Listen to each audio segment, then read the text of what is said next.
day 18 of the harvest vlog at Overbury, and we are cutting Daytona peas. These are hopefully destined for the mushy pea market, or certainly human consumption of some description or another. Say variety called Daytona. We're right down by the farm building. So this is the back of the Vulture. That's the store where the Skyfall is, and that's the store where the Zulu and Invicta is going to go, and then that's the Crusoe store that we looked at in yesterday's video actually. So Daytona peas are not running too badly today. We've got sort of heading around the 4 tonnes per hectare mark, so not a record-breaking crop. Planted kind of in the last week of April, and they had a reasonable kind of growing period, I suppose. Finished off with that 30 degrees heat when we were cutting winter barley, and I don't know whether you can see them here, but there's, can't really see too well, there's quite a few pods on these.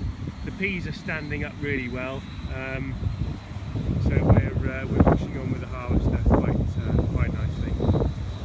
Quality looks to be really good. They're a lovely bluey green colour, and with peas that's the main concern, is to try and get them before they get stained by sunlight. So when they get very ripe, the pods just sort of open and go a bit brittle, and then as the sun goes in, it kind of bleaches them a yellowy whitey colour, and then obviously they don't look so nice when they're in a can or a packet. So the quality of these seem really good. We'll get some samples, we're gathering them at the moment. We'll get those sent off on Monday. So yeah, a few more peas to cut tomorrow, and then we should be back into wheat or spring barley. Still a little bit undecided. But we had an interesting day today. We had David Gregory Kumar from BBC Midlands Today out, doing a piece about the harvest and the peas in particular, and how that sort of tied in with the zero-till scenario.